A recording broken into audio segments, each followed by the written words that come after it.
After weeks of speculation, Joe Biden has announced Senator Kamala Harris as his running mate for the 2020 presidential election.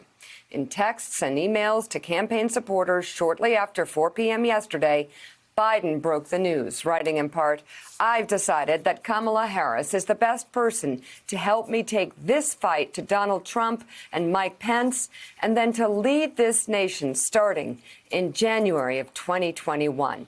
And shortly after that, he posted the announcement on Twitter, calling Harris a, quote, fearless fighter for the little guy and one of the country's finest public servants. Biden's announcement comes more than a year after he and Harris, a former presidential rival, clashed over Biden's record on race during the first Democratic debate. Ooh, it was tough. Will Ferrell would say that was rough. If elected, Kamala Harris would become the nation's first female, first black, and first Asian American vice president. She's the daughter of immigrants, her father from Jamaica, her mother from India. She attended the famed, historically black Howard University. Harris was a prosecutor, San Francisco district attorney, and later California attorney general. Biden's campaign says the news of his VP pick ignited the biggest online fundraising hour of his campaign.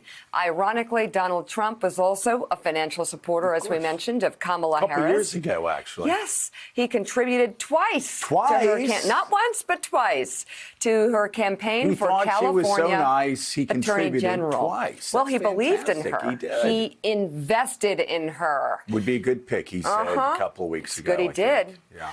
Giving $5,000 in 2011 and $1,000 in 2013. Ivanka Trump also invested in Kamala Harris, was one of her financial backers. It's a family thing. I had her at the Know Your Value San Francisco event. The crowd went wild, and she really connected with the women in the audience. Extremely, not just likable, as they talk about, as they, people cover campaigns and talk about temperament, but she cares about women's issues. She cares about equality deep within her soul from her own experience.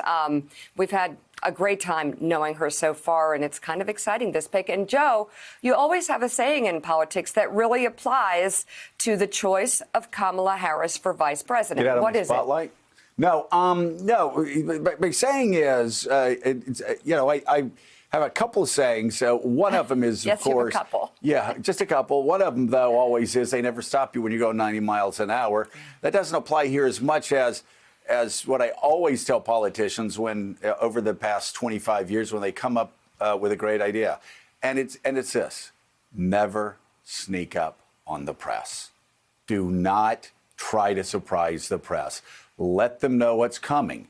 You get no extra points in the long run for a big, exciting announcement. It usually blows up in your face. If you're going to select Dan Quayle, Geraldine Ferraro, or Sarah Palin as your vice presidential pick, what you do a month before is you just say to somebody, hey, I'm thinking about picking Dan Quayle. I'm thinking about picking Sarah Palin. I'm thinking about picking Geraldine Ferraro as my vice presidential pick. What do you think? And the media and the activists love drama. They love to be surprised. They love to say, who? Who did he pick? Who did she pick? No. Don't surprise. Don't sneak up on the press. It never ends well. And I've been saying this, said it when I was a politician. I said it now. What's so interesting about the Kamala choice is that Joe Biden is getting the positive effect of a landmark choice. And a lot of people were saying before, well, Kamala Harris, that would be a boring pick because everybody knows that she's a front runner. There's no excitement. Wrong. It's a landmark pick regardless. And the best thing is it was also the selection that made the most political sense. That was the most expected. Will most likely generate an awful lot of support among contributors to Joe Biden's campaign and also among the black voters that saved Joe Biden's campaign in South Carolina and across the Deep South earlier this year. And also the same black voters that didn't show up as much as expected during the 2016 campaign, which was really the difference between Hillary Clinton being president of the United States and Donald Trump being president of the United States. Let's bring in Reverend Al Sharpton. Reverend Al, what's your take on Kamala's selection? What does it mean in 2020, especially at this time? And we have to also ask, does she move Donald Trump closer to leaving the White House, or does her selection somehow give him second life among those, quote, which the media would say, the angry white voters in Wisconsin and Michigan and Pennsylvania and Florida? The press says that, not me. I think the choice of Kamala Harris is the wisest choice for Joe Biden and for right now where we are in politics in 2020, because she brings a perfect balance. We are dealing with a nation that is going to have to deal in this pandemic time with how regular people survive. She has a background of having grown up with a single mother and her sister. She knows the struggles. She knows what it is to live in a community that has problems with police, but also problems with gun violence. And she was a prosecutor and dealt with that.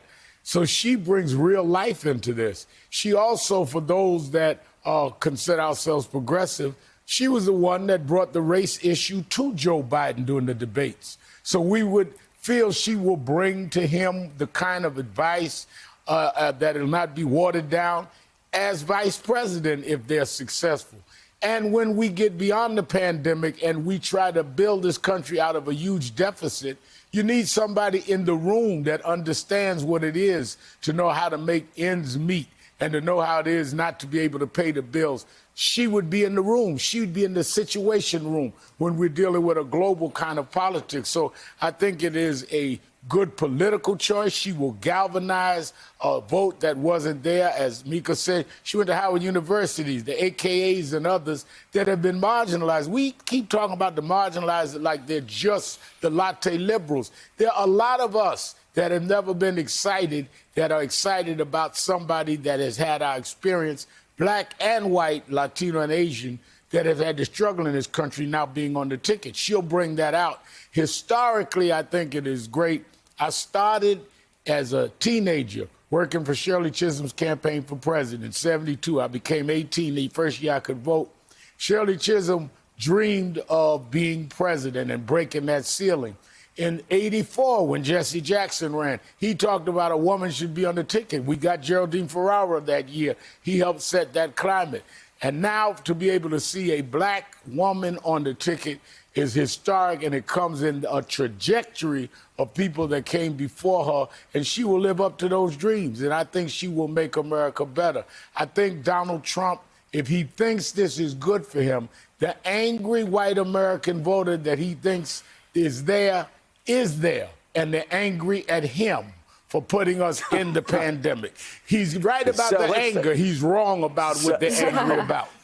Thanks for checking out MSNBC on YouTube, and make sure you subscribe to stay up to date on the day's biggest stories. And you can click on any of the videos around us to watch more from Morning Joe and MSNBC. Thanks so much for watching.